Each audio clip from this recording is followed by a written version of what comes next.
Hey everyone, Scott here. I wanted to share with you real quick my Yamaha R-N602 receiver. I'm going to be swapping this out with a more vintage amplifier that I have, and I'll make a follow-up video when I do that. But for now, before I unhook this from my setup here, I just wanted to kind of give you a quick overview of all the options it has.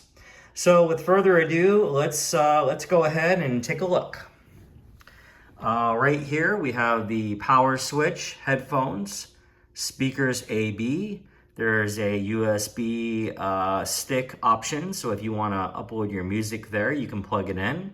There's an input selector, bass and treble controls, balance, loudness.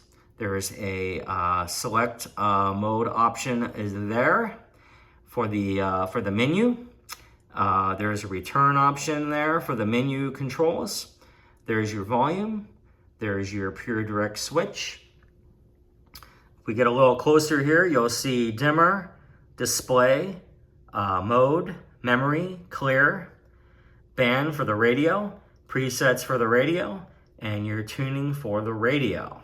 If I go ahead and back it up real quick, one thing that I wanted to comment on is that this radio built into this receiver is digital, as all the new receivers are. And overall, for a digital radio, I think this is one of the best ones I've ever used. I would probably put it at a B to a B+. My favorite type of tuner will always be an analog tuner with the old dial. I always feel like the old analog ones are always a little bit more fuller in sound. And so when I hook my next setup up, I will be using a NOD 3020A integrated amplifier, and I will be pairing it with a NOD 4020A tuner. So when I get that set up in the next few days, I will eventually make a follow-up video, and I'll do a review on that and let you know how that sounds and my thoughts on it.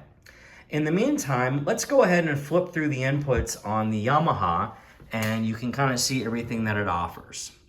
Right now we have a line 1, line 2, line 3. You have a tuner, USB for the USB drive down there for the port.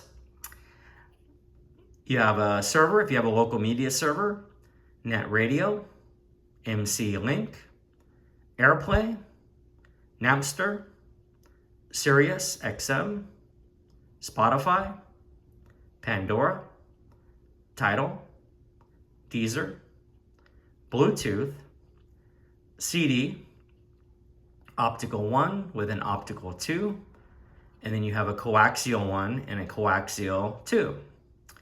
And then you have a phono.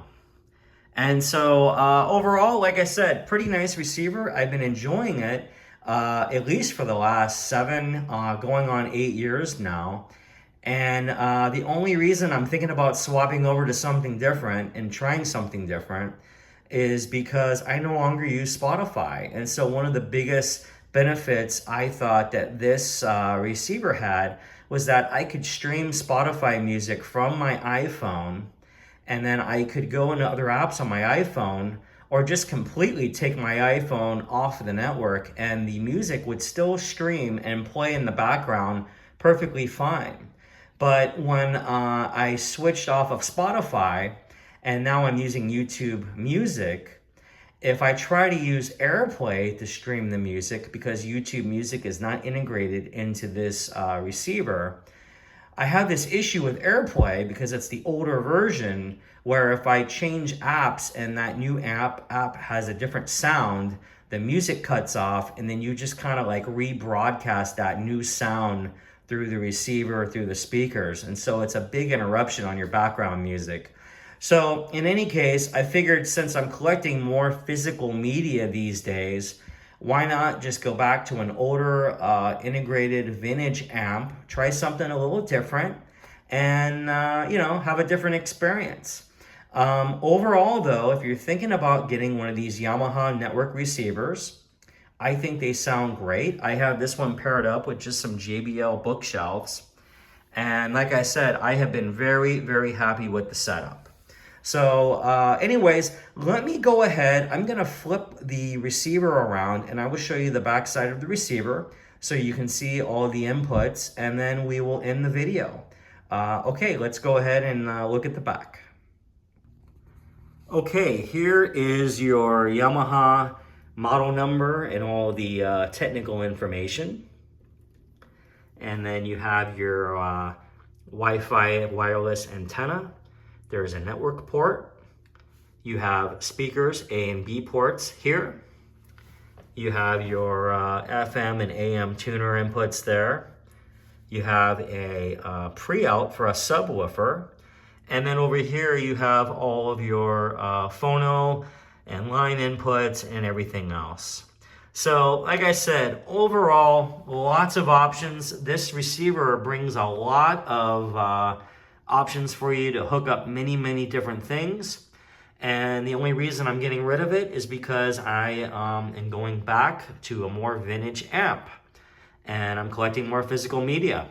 In the meantime, if you're thinking about buying one, I definitely think it's worth your time to check it out and give it a go. See you in the next video.